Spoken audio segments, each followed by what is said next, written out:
Hello, everybody. What's going on? I see everyone's freaking out a little bit at the title. We are Raptor down. We are one down, one Raptor down. God. Jamie got COVID,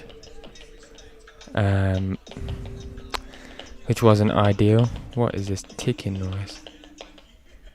Excuse me about that. How we doing, everyone? So, we are stuck here in Las Vegas. The main event isn't cancelled, nor was that what the title was insinuating, Felix, you plonker.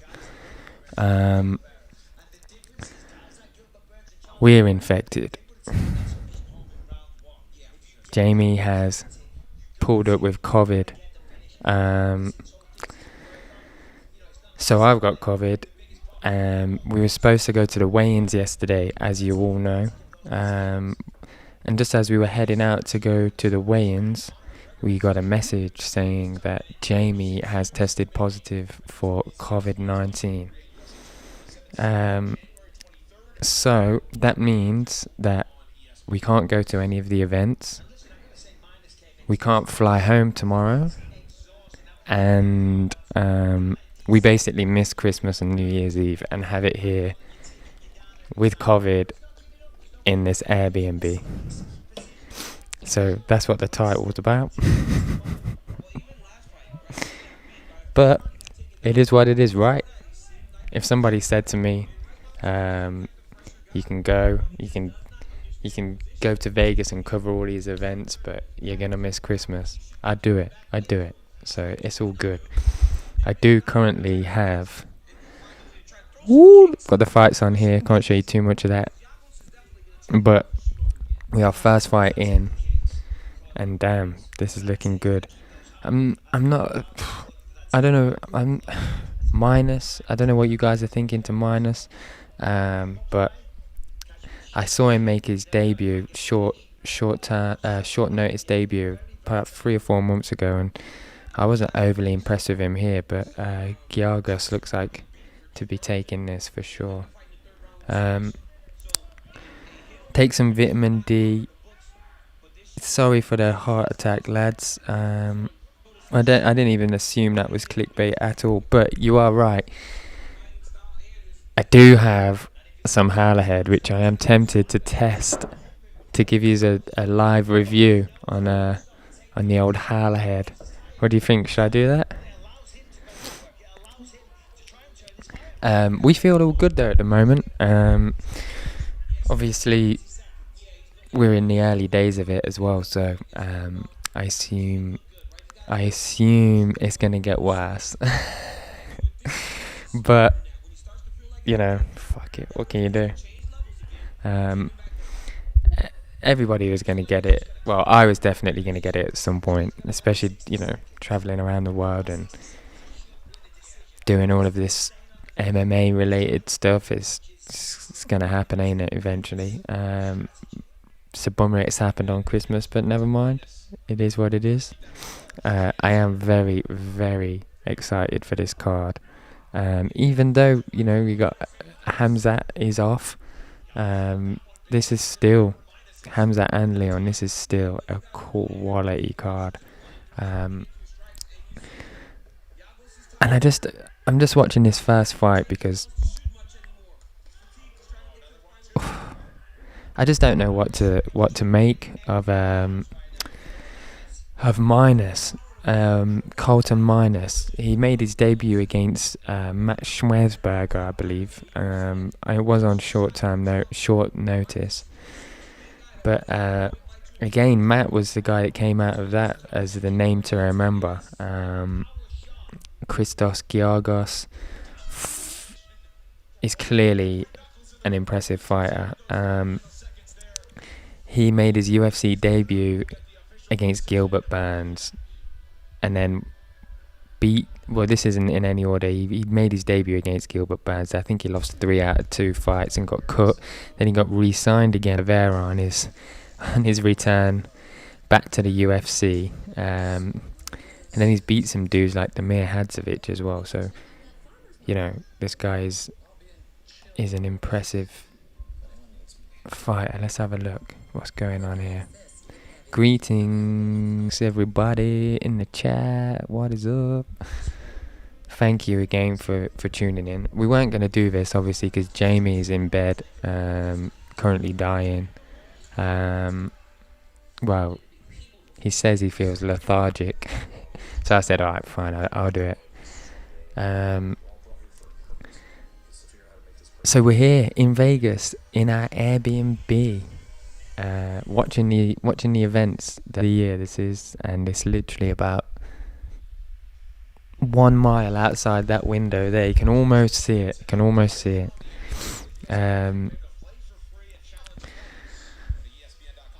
So yeah, this is not where we expected to be. We expected to be hosting the live, but never mind.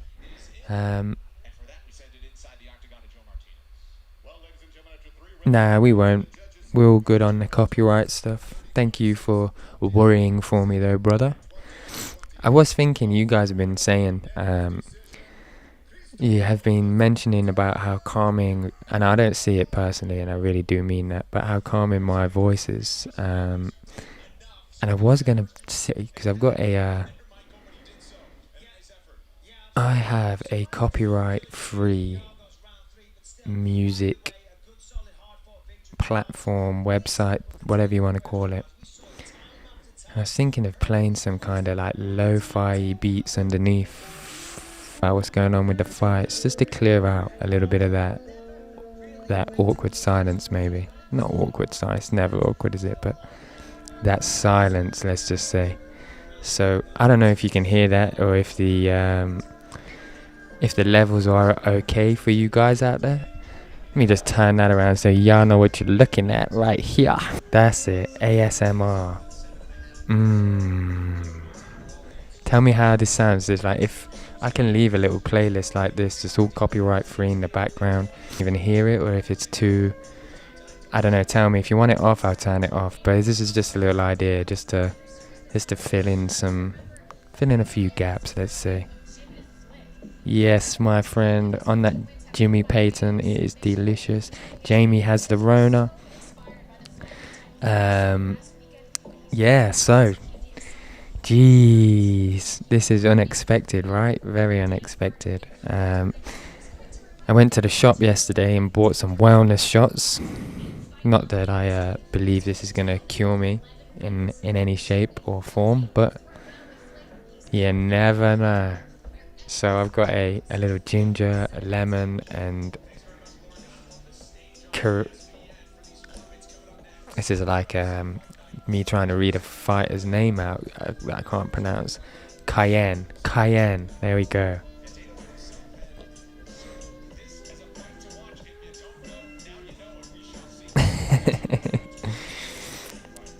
So, as I said, everybody, we are... Oh God, the Jimmy Flick and Cody Darden fight's about to start. I don't know if you guys are too familiar with this fight. Are you guys familiar with Jimmy Flick? Did you guys see him on the Contender Series? The guy looks really, really good.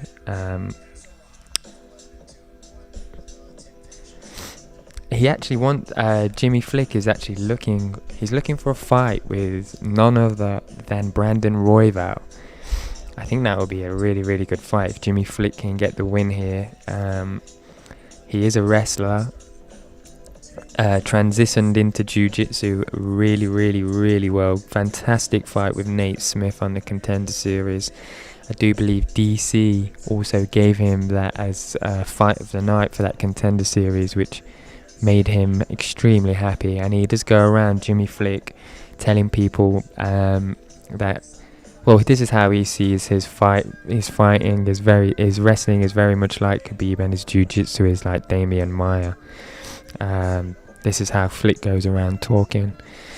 And with performances like that, I think he has every right to go around talking like that. And Cody is one fight in the UFC. which he actually drew. He's got 2 losses on his pro record and 11 wins. So looking for his first UFC win is Cody Durden, I believe. But Flick, in my opinion, is the one that we're going to have to watch out for in this fight. I think it's going to be a really good scrambly kind of Tasmanian Devil style fight, which should be really cool. And like you say, fresh folks, those flyweights are crazy, man.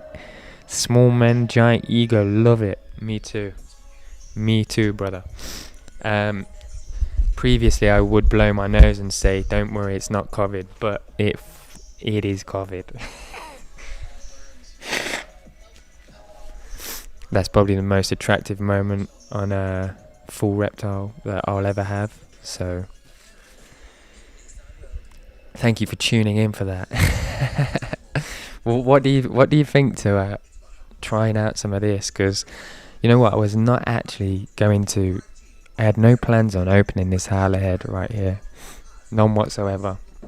I also have a bottle of Recuerdo, which is Jorge Masvidal's liquor, also signed by Masvidal. And now I've got one with Dana. I didn't really want to drink it, but now I've got COVID. Does it matter? Not really, does it? So let's give it an open. It's actually a banana whiskey. I'm not sure if you guys know this, but it's Bananas Gone Crazy. Yeah, that's right. We said bananas blended with the finest Kentucky straight bourbon whiskey we could get our paws on. We've got a kick of oak, a whirl of sweetness, and some straight from the jungle banana goodness. Some people said we were monkeying around. They said convention is not to be trifled with. We heard them. Welcome to the jungle. Damn.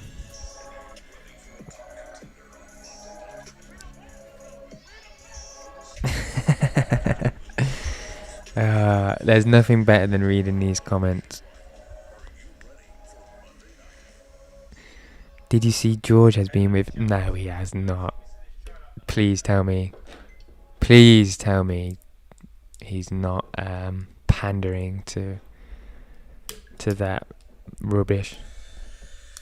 This whole Jake Paul thing is just a nightmare, isn't it? I mean, I get it from like a money making perspective, but other than that, miss me with that.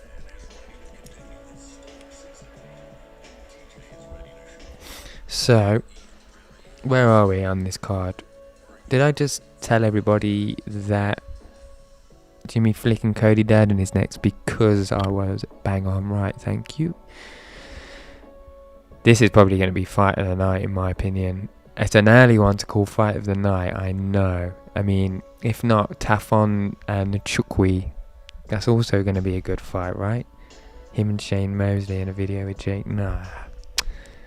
Ugh. What are they doing? Right, 1 second. I can't. I've been trying to get in this with one finger and I can't do it, so give me a sec.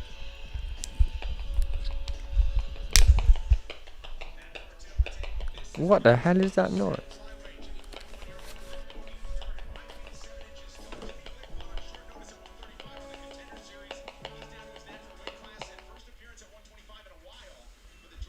Well, that is incredibly strange. Sorry about that noise, everyone.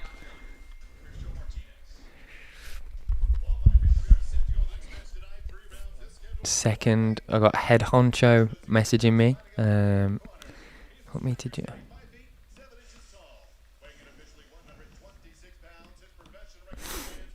I'm going to try something here now. Because I'm going to try and get Dan in the chat with us, right? But please be kind with me. Because I haven't done this before. Although I do think I know. But just give me a moment, everybody. While I try to sort this out. First, I need to log on to Skype whilst Jimmy Flick has his arms in the air preparing to fight Cody. I am really looking... Jesus. Sorry guys, I assume that horrible noise is coming through to you guys as well. Honestly, no idea what is making it break out.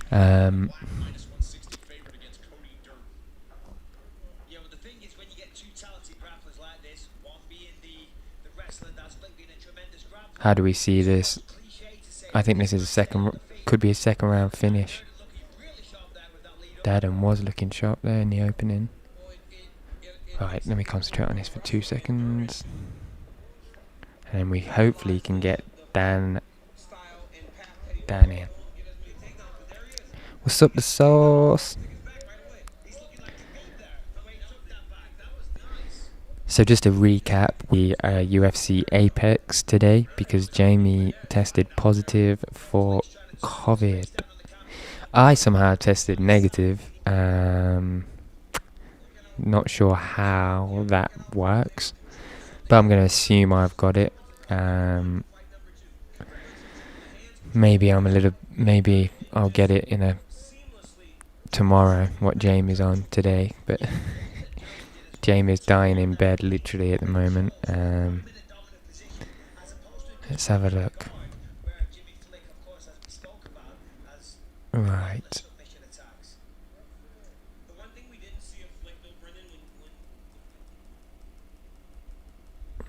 Thank you for staying with us as well while I try and get Dan in this chat. Appreciate you very much.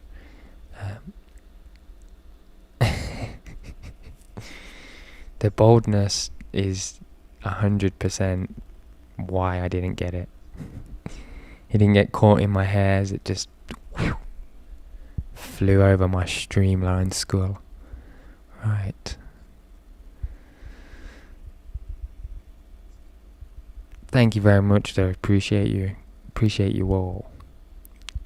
It's going to be a strange Christmas having it here with Jamie in Vegas. Very strange, but yeah. Right.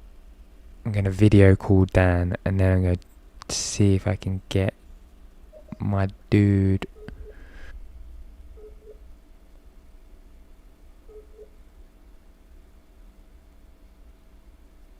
I'm going to turn Dan is not online. Dan isn't online. I'm sure Dan was online, but apparently Dan is not online. How do we do it? I'm just trying to Skype you, Dan, if you can hear me. He's just messaging me. Skype, yeah. God, this Jimmy. See, this is Jimmy Flick has. Well, it looked like he went for a fly-in triangle or something there. I didn't see it all completely, which is why I'm stuttering. But he's doing very well here. This is exactly what I thought we'd see. And he's tapped. There we go. Lovely. Jimmy Flick with a submission. Triangle choke on Cody Dadden. Damn, it was nice as well as expected as well, in my opinion. This was the fight that got called off on the Derek Lewis card. I've been looking forward to this fight for a couple of weeks now, so it's good to see that. I would have liked to have seen it go a little bit longer, if I'm completely honest. Would have liked to have seen a few more scrambling exchanges, but I guess when you're that much more superior, it just happens a lot more quicker like that. Catching a kick straight into a triangle choke. Lovely. Very nice. So Dan will be joining us in a moment, as I said. And I'm still not 1,000% sure how to do it, but I'll do it. I'll figure it out. COVID crabs. Oh, legit bold, not by choice. Yeah, true. Beard could be riddled with COVID. Well, I'm about to take this. This is actually mad. I got this yesterday from the from Uber Eats. It's like a wellness shot.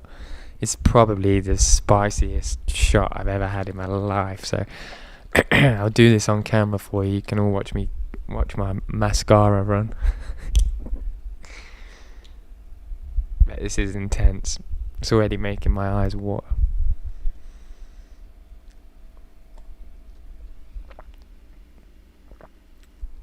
Oh God, has it desynced?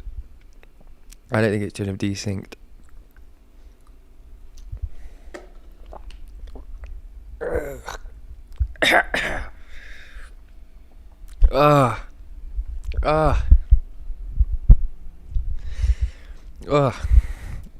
It's a bit laggy, is it? Alright, one sec. How about now?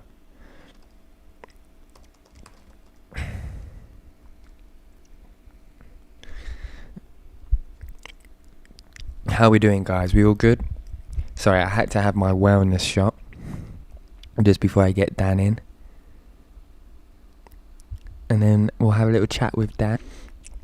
Oh, blimey. That wellness shot has knocked my block off. I do want to give it for you guys as well.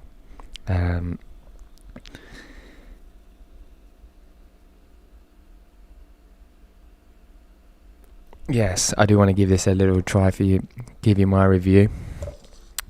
I don't mind giving you a pumpkin latte review as well. I can just review a load of things while I die in this Airbnb of COVID, as there's no more UFC fights from now on, which is great. We got 2 weeks of no Christmas and no UFC. Bummer. It seems pretty it seems alright on my phone, lads. I'm watching it and it looks okay. It is a little bit laggy. The video, it looks a bit laggy. This is what you get when you get COVID, mate. Is laggy COVID bandwidth. Unfortunately, we aren't hardwired to internet. We are hardwired into some Airbnb internet, which I mean, it's not that great. Make sure you're all clear by the end of January. Yeah, fingers crossed, mate. We want to be flying out to Fight Island as well, so hopefully we don't die and we can continue. Ooh, we're going off everywhere now. 1 second, everyone. Easy, bro. Let me try and get you in. I can hear myself coming out. Okay. Should I get my headphones? Would that be better? You can. 1 sec. Can you hear me alright? Yeah, I can hear you alright, bro. I'm just going to try and get you in onto the live stream. Okay. Just going to get situated so you can't see these cables coming out the back of the... You live now, yeah? Yeah, live at the moment, bro. Let's have a look how I do this. Start window.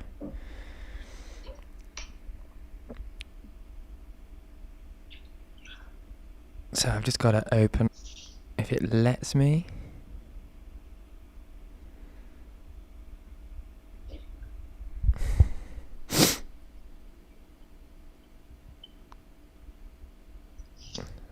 Let's see what this is right here. Mr. Hardy, there we are. So you have just come up on the live screen right now. I just get a little bit.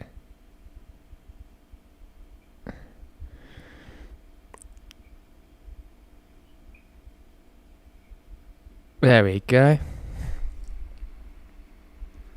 Right, the only thing that is going to let us down here, Dan, is internet. So we'll do our best, mate. How you doing? Right. All good, man. How are you? Yeah, good. And I actually can hear you surprisingly well. That's quite good. All right. Yeah, how's everybody hearing Dan in the chat? Can you let in the chat if you can hear Dan all right? Give us a few words, Dan. 1 2 1 2. A few words. From a COVID-free household. Oh God. I thought Jamie was gonna pull through, but in his room, and he looks like he's been on a night out. So Really? yeah. Just as you're trying to get into this hammerhead with one hand again. Yes. There we go. I've got to give everyone a little review on how this is. I wasn't going to drink it, in fact, but considering we've got COVID and there's nothing else to do, thought why not? You might as well. How are you anyway? You're watching the first couple of fights, right? Well, bit of a weird day. We literally drove down to. We were supposed to record the BT Sports Awards show tomorrow, and then I've got two shows prepared to do breakdowns for Edwards, Chimaev, McGregor, Poirier for BT Sport. Got to London and immediately found out London's being locked down, so we turned around and came home. No way. So we just got home a couple of hours ago. Watched Mandalorian.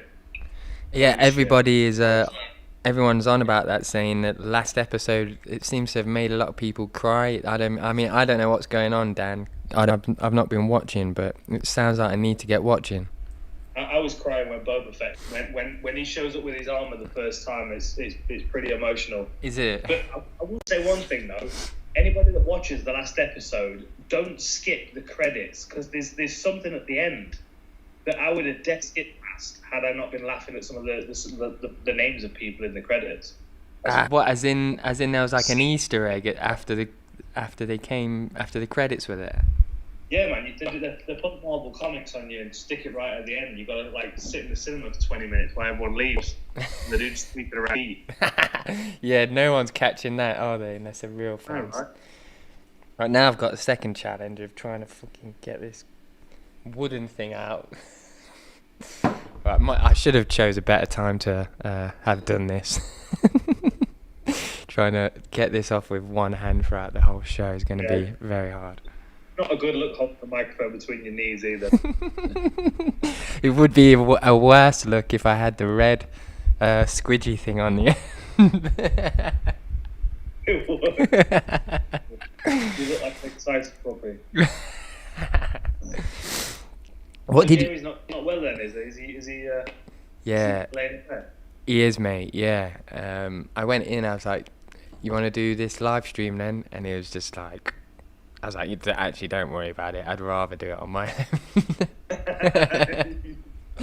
own." Stay away from me. Yeah, I've been teasing him like that for a while now. I think he's. You know when he's going out for a run though, and he's out in the mountains jogging and enjoying his fitness on Christmas Day, and you're sitting in the bed shriveled up like a turd, like you can't move. Yeah, well, I'll deserve it, won't I? So it'll be okay. Is there any pumpkin spice latte in that cup next to you? Yep. What you need to do is, once you get down to about half of it, top it up with that howler head, shake it up, and then take that up to him. That is the COVID cure. That is a good shout. I don't know if Jamie would drink my... Howler head of pumpkin spice latte. That is a good shout. That is a very good shout. What's it called? Pumpkin spice howler head. Yeah. I've brought some Sprite down. I can try this properly in a minute. Where are we with the fights, mate? Jimmy Flick just won. Did you see that? I didn't. No, I didn't. I was someone knocked on the door right as the fight started. Oh. I've actually got a package from Real, the Royal Marines charity that does. They teach Brazilian Jiu-Jitsu to veterans and help rehabilitate after from post-traumatic stress disorder, etc.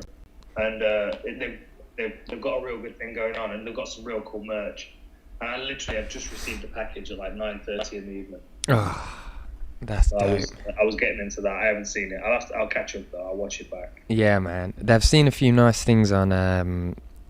Oh God, what is it called? The company we were chatting about the other day. Fight Roots, is it? No. But, Yeah. There's some nice ones there I've been looking at. Do you know what I've been quite impressed with is the Howlerhead merch, like the t-shirts, the whole design of the brand. I think it's genuinely like really cool. yeah. It's very smart. But I did turn the fights off on my iPad because I think I'm like killing the internet. But Jimmy Flick, man, he just won in the first round by submission. Got a triangle choke. He went for a head kick, and then Cody Durden caught the head kick. God, Wad messaging me again, freaking out as usual.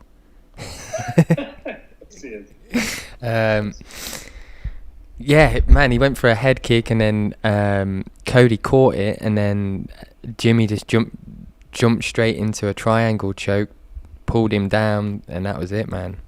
It was slick. Jimmy Flick is looking really good, though. I don't know if you've seen much on him from the Contender Series, but his fight with Nate Smith, was watching that the other night. Seriously good fight. He's going to be good, I think, Jimmy Flick. Have you seen? Do you know much about Jimmy? Yeah, I do. I've watched his. I've watched him on the Contender Series, but I'll have to go back and watch it because my brain's been mangled this week doing all kinds of research, so it all kinds of blurs into one after a while. Yeah, same. You know what it's like you know how I am. I watch like chunks of fights in a row. Like sometimes I kind of get out of the habit of remembering what's live and what's not. Yeah, man, me too. Especially since doing this a lot more, like remembering like which fight was last week and which one is this week. I've been doing that a lot. Oh, I'm nearly into this Harlow head. That wasn't a delivery. For the popcorn, yeah, it was. Those are mine. Is that V? What's up, V? How you doing? All good, man. I am just about to drown my Christmas sorrows in some Harlow head. I don't know if you can see that. I have a whole bunch downstairs. What's that? Am I disappointed? Yeah. What about getting COVID? No, you ain't got COVID. You've tested negative. Yeah, but I've obviously got it now. I told you, man. You're patient zero. You're patient zero. It started with you. I am the cure. You know. I know, mate. You got to lick my palm, and everything will be fine. What did you say? Disappointed about what? Not coming home. Oh yeah, I am a little bit, but not like as much as probably the average person would be. That's definitely for sure. Well, you're not the average person, are you? No. I think Jamie was a bit upset yesterday. Bless him. I walked past his door and I could hear some sniffles, and he was on the phone to his mum, and so I think covered. Yeah. I was teasing him as he wanted his mum. He's like talking to himself. He's losing his mind. I told you, man. Take him down to the gun store. Just finish him. A lot of desert in Vegas. There is, mate. There is. Nah, he'll be alright. Yeah. He'll be alright. He'll be sound. He's I think a bit young, sprightly youth. he is. The worst thing about My dad both had it. My mum and dad both got a dose, and they're fine. that is a good point. That is a very good point. I was a bit worried. Like when you see, I'm not worried. And if you ask me, are you worried? Are you going to America? Are you going to be doing all these things? Are you worried about getting COVID? Like, nah, I'm not. But now I've got it. Like, I'm still not worried. But occasionally you can like slip into like 10 seconds of just like, shit. What if I die? What if I'm not taking this seriously and I die? But if I do die, don't worry. But that's the T-shirt you want to be buried in, right? Mhm. It is, man. I'm happy to die pathetically of COVID for for in the name of mixed martial arts. I'll do it. Mate, we'll get your face put on one of the panels of the octagon. That'll be killer, bro. We'll get an octagon post in your memory with a Karate T-shirt on. Don't punch you in the face. Oh man, God, how lame is it? I was like, when I was, as you know, I can think very strangely for long periods of time, and I was thinking, imagine if I died. Did you wonder if the UFC would do it in loving memory of James Mystery?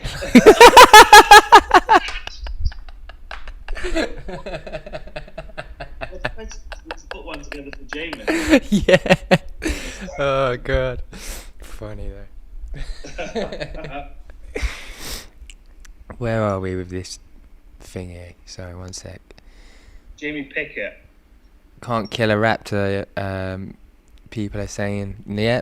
Well, we'll see about that. Hopefully, you can't. Sure. Yeah. Get a meeting for that. Do you think Tony is a crowd fighter? I like some of these good questions when the odd good question comes through like that. Yeah. Do you think Tony is a crowd fighter? He needs a massive crowd to show up. What do you think to that? Maybe. I don't think so. I just think it coincided with the fact that he might have hit that point in his career where he's going to start to take a downturn. Yeah. I mean, he was at the top of the division for a long time. There was always going to come a point where age is going to catch up with you, and some of the fights that he's had, some of the messes that he's been in, and that Gaethje fight can take a couple of years off your life. I mean, that's the reality of it. That's going to age you. That's going to slow you down a bit.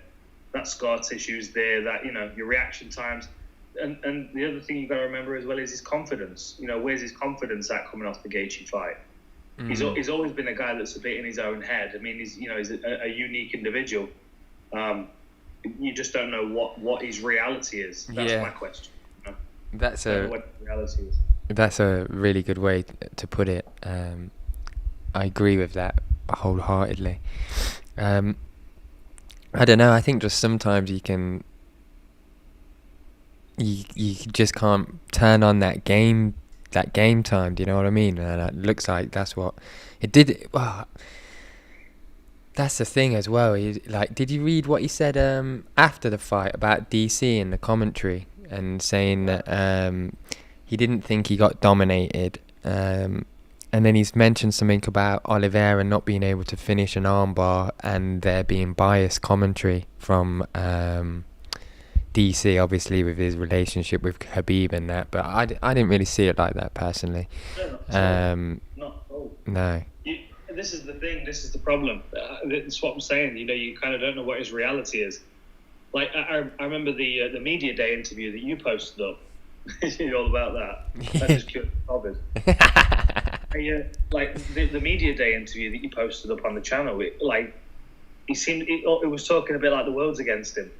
Like the fans are against him, and the UFC's against him, and he's not getting his opportunities. And there was a point he was like, I don't know if it's because I'm Mexican or something. And I mean, Cain Velasquez, and I could go on, or that he seems like he's in a bit of a weird headspace. And I feel like he's one of those kind of guys that brings the people to his gym that he likes to be around, and not necessarily someone that's going to come in and go, mate, this is not a training camp for a championship fight.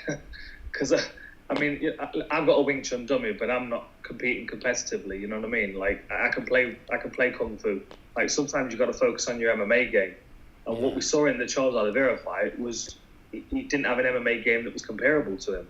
It wasn't surprising. I mean, we know how good Oliveira is, but I think Tony's got potential. I just think he needs to get his head right and get back on the game. Yeah.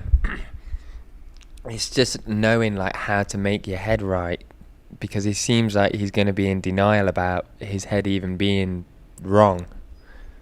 Do you know what I mean? So I reckon that's going to be a really hard thing for him to adjust, because he can't see it. Do you know what I mean? Well, this is a weird thing with being an MMA fighter. This is something I've realised, and we were actually chatting about this the other day as we were driving. Like you kind of have a bit of an odd reality when you're an MMA fighter, because you can be mental. Like you don't have a regular job. You don't interact with people in a regular way. You've always got a reason to be weird, to be standoffish, to not want to talk, to be wearing your sunglasses indoors. You know what I mean? You can kind of be abstract, and and it's not such a big deal. Whereas if you work in an office, it stands out. Like, you get that feedback. Yeah. Like you put Tony Ferguson in working at FedEx, and well, no, probably fit in at FedEx as well. To be honest, I mean, from there either, do we? But UPS. I even tweeted at them. I even tweeted at UPS the other day, and they tweeted back at me. I'm sorry, sir. Please send us a private message so we can help with your situation. Really? I sent a tracking number. They came back. Sorry, sir. We can't help. I sent them the fucking shruggy emoji. Yeah. This is my 2020 emoji right now. I live in this position. What did they say? Nothing. Oh, that's... Nothing. Do you want me to? I'll even show you. Yeah, read it out. That sounds funny, man. By the way, this Howlerhead is lovely. Very, very nice. It just tastes like I've had a banana and then a shot of whiskey. So. Look, basically, can't help you. Shrug. Send us a private message. We'll help you. Send him the most simplest form of response. Send us a private message because you've got 350,000 followers and you don't want any bad press. Yeah, that's it. That's basically what that was. I'm going to tweet up again once a day. You should. UPS, useless. Useless postal service is what it stands for. Where do you think the perfect job for Tony would be or is if he wasn't a mixed martial artist? I think like Games Workshop. Yeah, I would. Yeah. I mean, and the thing is, I can give you these because I'm of the same species as Tony Ferguson. I've just got better at camouflage.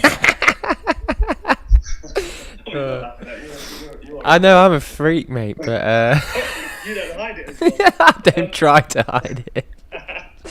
Yeah, I was thinking a comic book shop or a games workshop. Yeah. It depends what is, I mean, obviously a martial arts shop being an obvious one.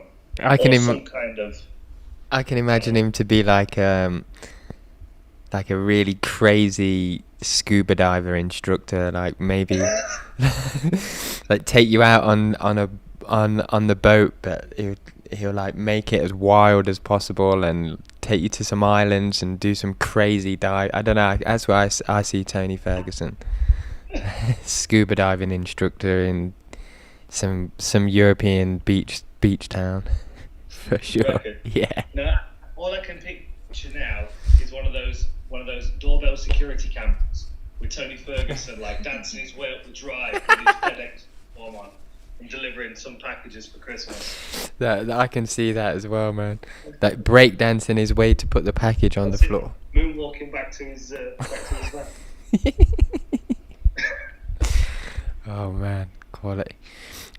Another guy that I've been quite interested in recently and quite interested in his future is Kevin Holland. I was actually quite surprised, and it shows it kind of shows a lot about what I know, but I didn't realise he'd been in the UFC for as long as he's been in the UFC for.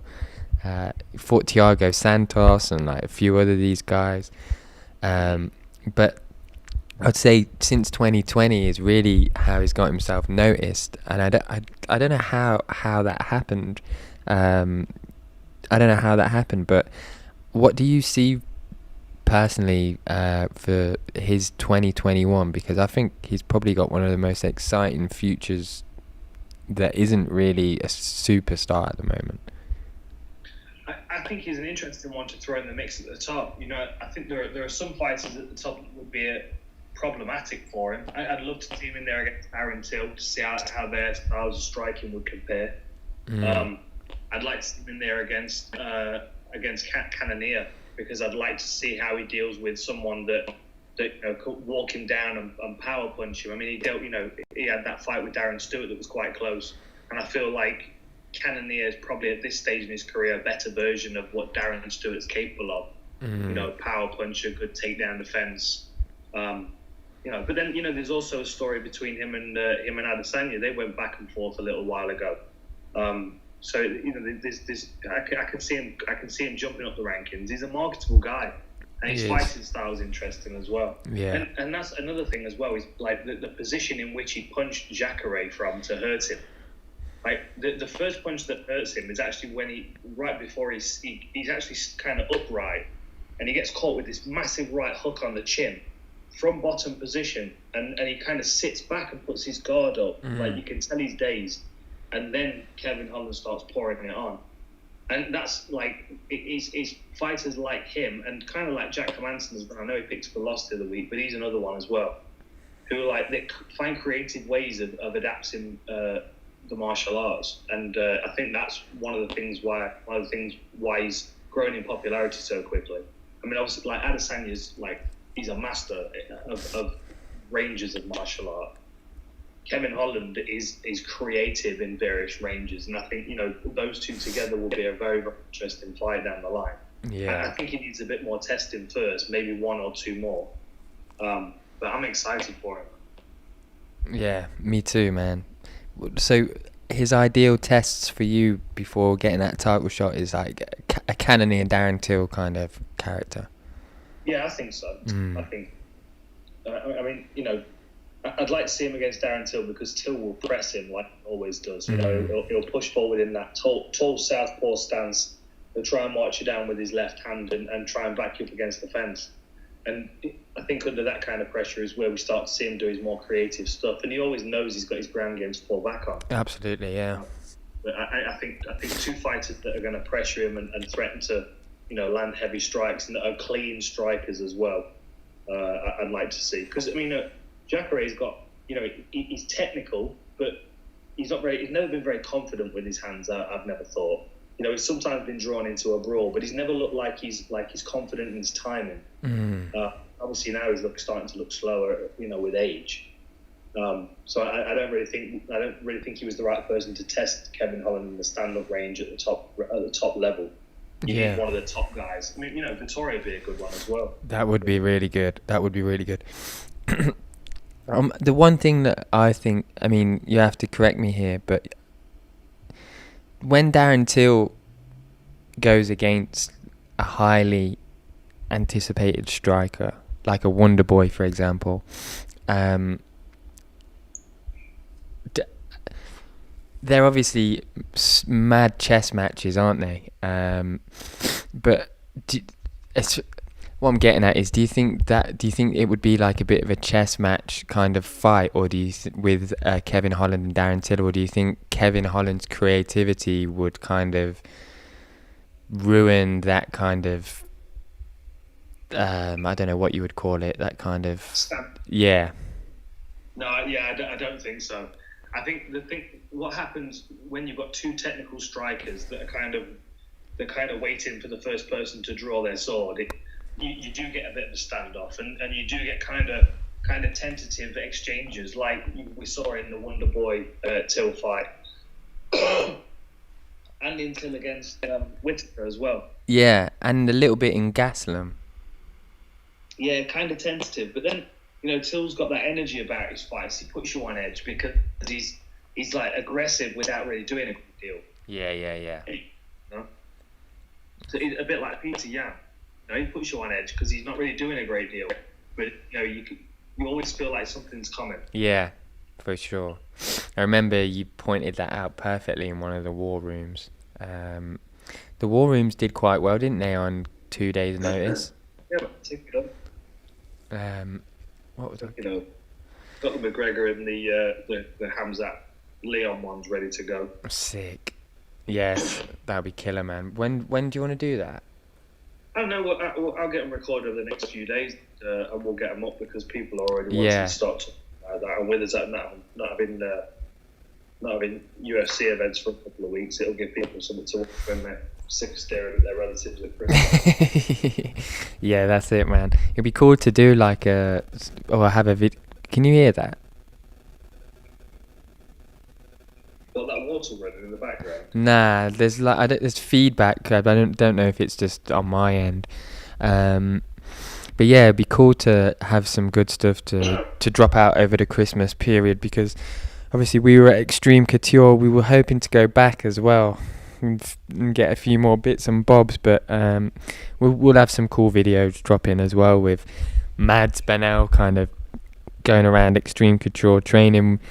I've got like proper spar sessions with Mads and Aljamain Sterling, Danny Gay. We got a Danny Gay video that will drop out as well. But I kind of want to make one of the videos a bit more like gym style. Do you know what I mean? Where it's whose video? A bit like I Am the Bay's videos, where it's just more about gym atmosphere and what's happening inside the gym, and like the conversations on the left hand side moving on to the conversations on the right hand side, and just that kind of as if you were there type of video.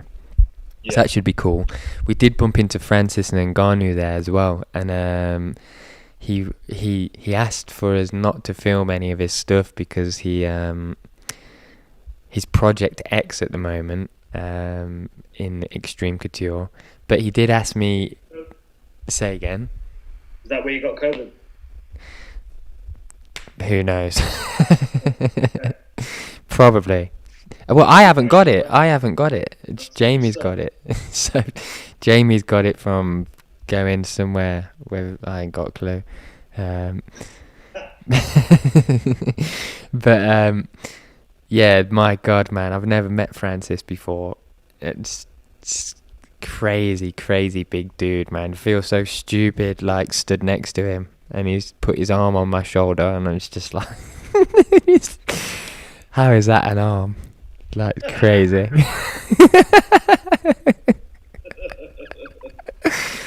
But he is so big, like that kind of dude. Like I've never seen someone so big that can move like that as well. Do you know what I mean? I'm sure there's better examples of people that can move well that are really big, but I'm still was quite impressed with his like athletic ability from what I saw anyway. I don't know if I can say what I saw, but what I saw was powerful and scary. For sure. But yeah, I know I was thinking I deleted that picture because I was just like, people are going to think we got Francis content and we haven't.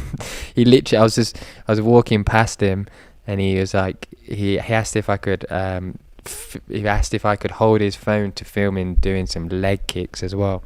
So that's where that was. But I thought, oh God, it's going to look like I got full Reptile content. So I haven't, so I deleted it. But yeah, what's going on in these fights, dude? I haven't got them up anymore because I don't think my internet can handle it. But we got that Cameroonian dude, right? What's his name? Nchukwi.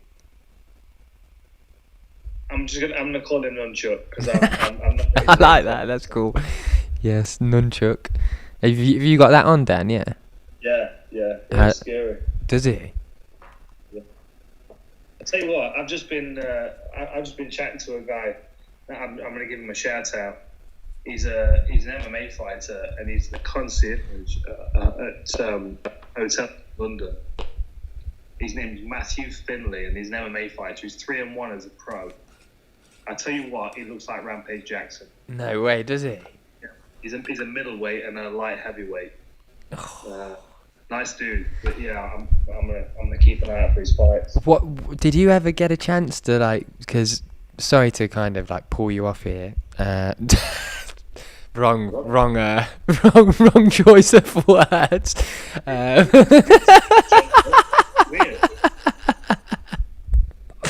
Wrong choice of words there. What? Now I forgot where I was going with. What were we just on about, Dan? Oh yeah, Rampage. That was it. Yeah.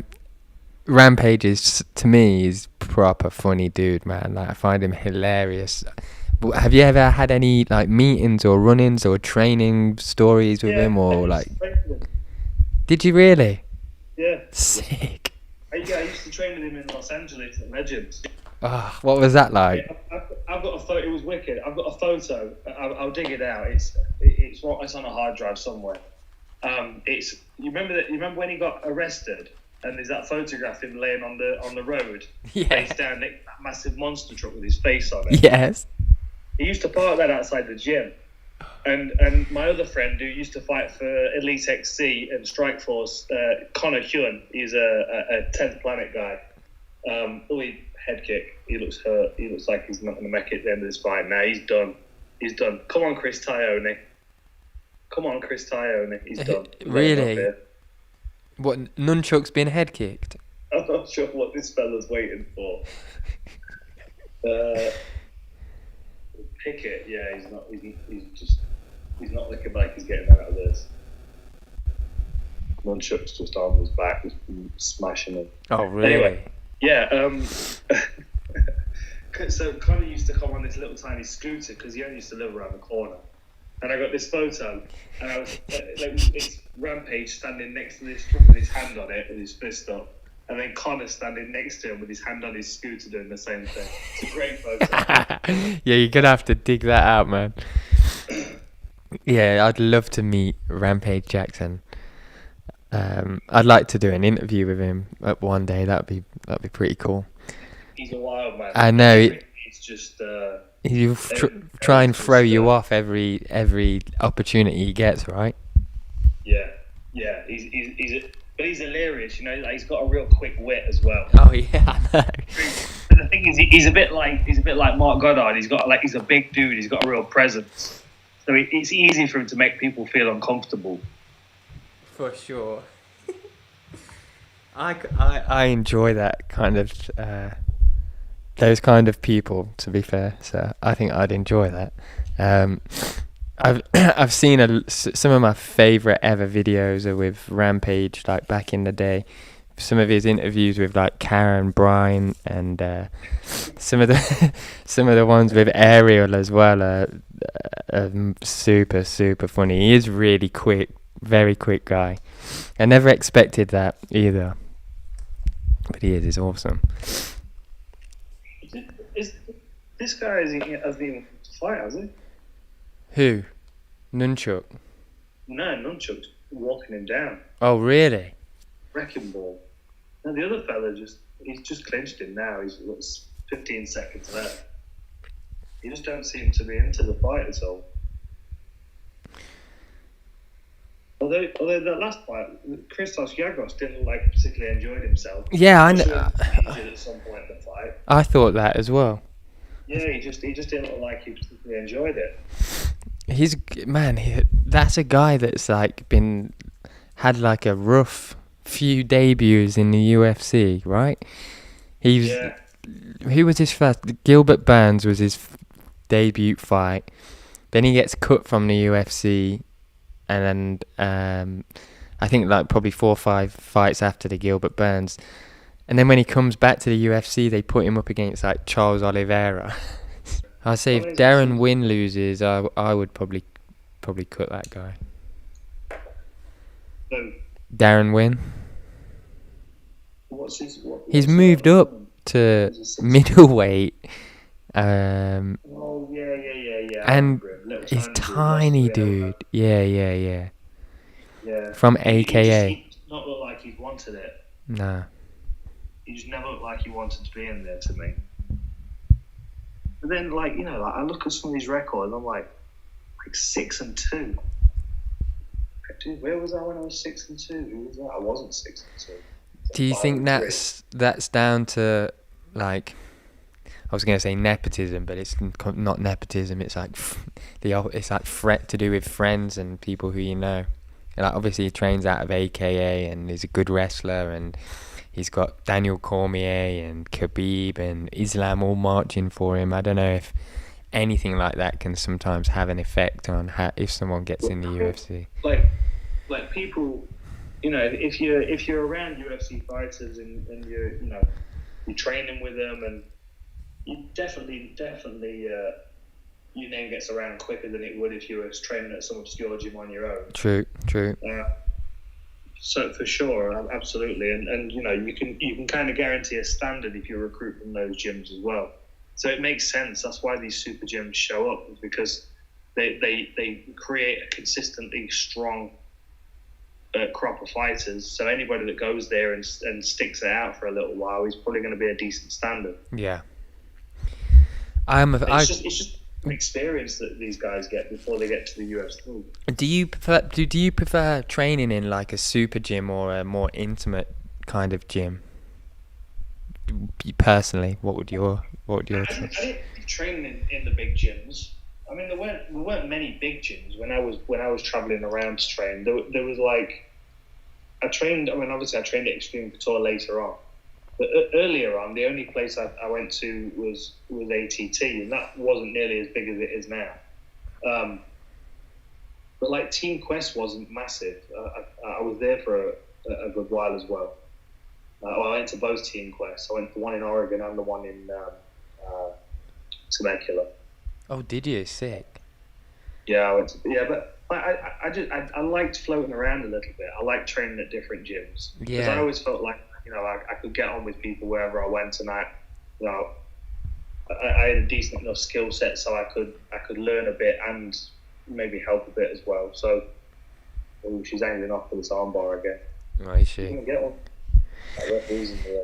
I think Connor was the person that like put it out there to me that like loyalty was more important, and when I first heard that I was like, oh, is it? Oh, fair enough. But because I always felt like if I was doing it, I would much prefer to be like floating around, learning, having one home pretty much, but the having the ability to have some freedom and like go and work with artists that that you admire and want to learn from. I think that in itself is motivating, and I think there's a lot can be gained from that type of attitude towards training. I'd imagine, rather than just being like. It's definitely important to go outside of your comfort zone, to go into other people's gyms and train, and definitely experience other people's training camps when you can as well. But I don't know. I just think most of the growth, like the thing is, we talk on the subject of Connor. As Connor said, loyalty is important. But he, like the majority of his training, it was done with Artem, and Artem was a guy that Connor could comfortably work with, that he trusted, that he wasn't going to do anything that was going to really be damaging for Connor. There was no ego involved in that. So it was a place where Connor could play and try things. And the super gyms are good, but you're kind of in the trenches every day because you're up against guys that are competing at high levels. So like that all the time, I don't think is healthy. But I think stepping into it and doing it for a few weeks and then going back to your home gym and seeing what you can add to it and to so you've got a good point of comparison to where you were before you went to the gym. I think it's really useful. Yeah. And I would always say to people to travel around and train, and the whole, loyalty thing is not affected by the fact that you go and train in a different gym, especially if you're coming back and sharing the knowledge with your teammates. Definitely. Is that more of like an American issue than because you see issues arise more so from American camps like that, like Team Alpha Male. I don't think it's anything to do with anybody other than the people that are running these gyms, because it's a money thing, right? Sure. You don't want, like, if you've got a stable full of fighters in a particular gym, you don't want them to go and train at Cobra Kai down the road because they might like it and not come back. Mm-hmm. So the concern with these gyms, and that's why the whole loyalty is everything is, but. I would like the students that we've got at Hardy Warren. I would always encourage them to go and train other places. Like if they find a better place, go and train. In fact, if they find a better place, come and tell me, and I'll go with you. Yeah, that's the best attitude, man. Just open. Kind of run it. I'm not running it. We're not running this gym to try and make all the money. We're trying to run this gym to teach people martial arts and the best martial arts that we can. Exactly, and that'll find its audience very easily, won't it? When it's run like that. She's doing a good job against Robertson here. She's notifying her sub attempts, and she's she? She's doing it. Have they had much stand-up work? See Jillian, she's starting to wilt a little bit. She's starting to. There was a point where she was locked into a pretty tight armbar, and Santos put a knee on her face and just put all of the weight on it to get the arm out, and it's opened her up pretty good. And I just think she's, like, psychologically, she's a little bit, you know, she's being pushed, shall we say, and she's clearly not enjoying it. No. Damn. Where do you see Gillian's future? Do you see her contending for a title, or do you see her just almost just getting there? Like, she's got to add a bit more striking to her game, right, before she can start to get up there. What do you think? I don't know. I would say that she's got to love striking like she loves grappling, and that's not necessarily easy to do. I don't love grappling as much as I love striking. That's the truth. I love grappling because I need it to help me be confident in my striking, and it works both ways with this. You know, like once she's got that grappling base, confident and comfortable with it, she can start taking more risks with her hands because she knows she's always got that to fall back on. I don't know. I mean, the thing is, some people will just never feel comfortable in that range. But it's definitely going to be the thing that she's always going to be lacking is her striking in comparison to the top of the division. Yeah. But she just looks most uncomfortable there. She looks uncomfortable now. She just looks uncomfortable in the striking. Yeah. I felt like that at Fight Island as well when we were there watching her. Against that Brazilian, forgot her name now. Her footwork's good. She does the right things. Like, her footwork's good. She's jumped on a guillotine here. Be very impressed if she gets this. Talia Santos is literally in a squat position, holding her up. Shit. Arming guillotine.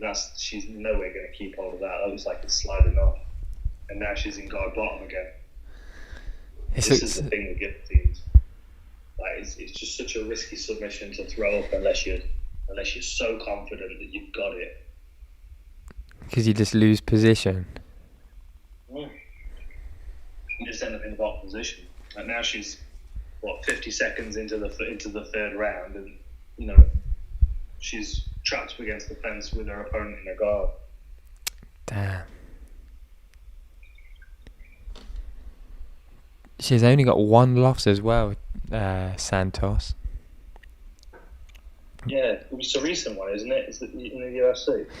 Yeah, man, it was against Mara Barella, yeah. Yeah. Mara Barella.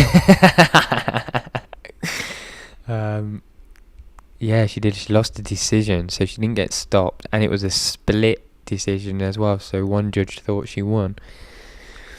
She looked good. She did a good job here with Jelly. What does that do for her ranking then? Where is she? She's not ranked at the moment. Nah. Jillian's 13, so Santos got herself into the 15 if she wins it. And I could make an argument for her winning all three of these rounds. It all depends on how the judges see the submission attempts. There's been some really hard scoring recently because judges are interpreting the new scoring criteria differently. I don't know how does that happen. I know that sounds like an obvious question, but how does that happen? How does two judges working for the same thing have a different understanding of it? The thing is with MMA judging, I've always felt like it was very objective based on your own experiences. Like if I'm a jiu-jitsu player, naturally I'm going to gravitate more towards somebody getting close submission attempts than I am a little bit of ground control and striking. Like what we're seeing from Santos at the moment, the most damage that's been opened up here has been from the knee that she had on Gillian's face and just dropping a pressure onto it. She's nullified a lot of these sub attempts, but at no point has she come close to finishing the fight, whereas you could say that Gillian has. Yeah. And that's the argument that some judges will give. You'll be like, well, look, you know, she was close to finishing this fight twice in this round by submission. Whereas Santos has not really done a great deal, you know, and she's on an armbar again here. Like she's close with this one. Santos is. she's gonna Shit. she's trying to kick her in the face here. That is locked in. I'm surprised that Gillian's not getting a tap out of Rhea. She is tough, and she looks like she's going to get out of it. My goodness, you've got good subject. Gee.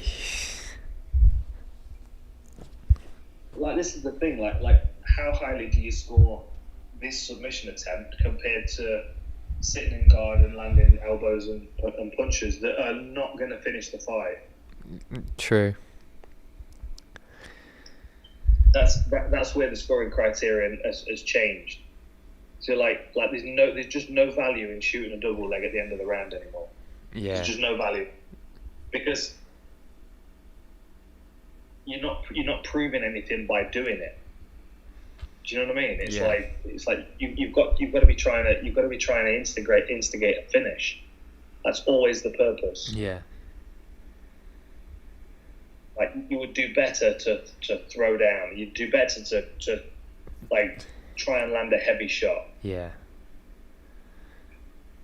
Because the intention behind it is to finish. The intention behind takedown is to get through the next 10 seconds on top. And that doesn't look as favourable on the scorecards anymore as it used to. Oh, and now she's on Gillian's back. Oh, now she slid off. That was a good scrap, that was. She's got some real good sub-defense. But we'll see how they score this, because honestly, like, you say Talia Santos, she was in top position, she was landing strikes for the majority of the fight. But then Gillian was the one that was attacking constantly with submissions. Hmm. So What if you were a judge on that fight? What would you give? Who would you give it to? I give it to Talia, just because she was in top position. She wasn't submitted, and she was landing strikes. And you look at both of their faces. Gillian's the one that's got the most damage, and we don't necessarily score damage, but I don't know what's a better signifier than damage of significant strikes. Yeah, no, that makes a lot of sense. That cut on the nose, I do think, was done by the knee. While she was defending the armbar. Okay, scorecards. I'm hearing fireworks. 5-11. What's going on? 5-11 on the 19th of December. Celebrate more in London. I'm just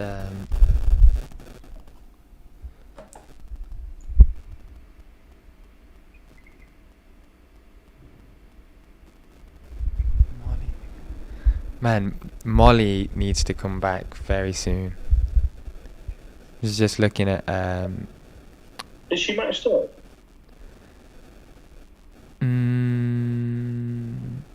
confirmed upcoming bout, yeah. Is that the decision? Down, I think. Oh, really? Oh, unanimous decision. Yeah, unanimous decision. Talia Santos. Fair enough, well done.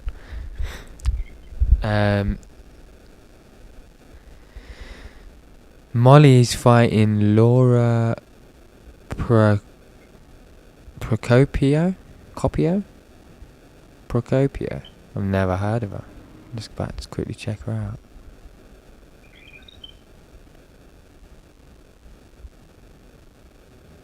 She's had one fight in the UFC and she's lost it to Carol Rosa.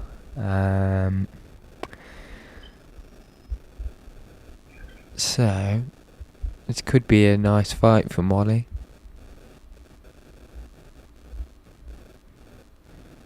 Right, my friend, I'm going to go and get some food. Yeah, sound, man. I'm going to try and watch the rest of these fights myself. Been good to talk to you, dude. Yeah, man. Yeah. Go and take Jamie some soup. Yeah, I'm gonna. I will. Sound, man. Send my love to Veronica as well, bro. And thank you everyone for tuning in. Appreciate you guys. And we'll see you next year. Which sounds weird to say. Doesn't feel like there's a next year coming, but there is. We'll get a podcast between Christmas and New Year's. Yeah, sound. Yeah, we'll be all good, bro. And then Fight Island. Yeah, sweet. Very cool. Alright, mate. I will see you later. Thank you everyone for joining. Appreciate you all. Peace.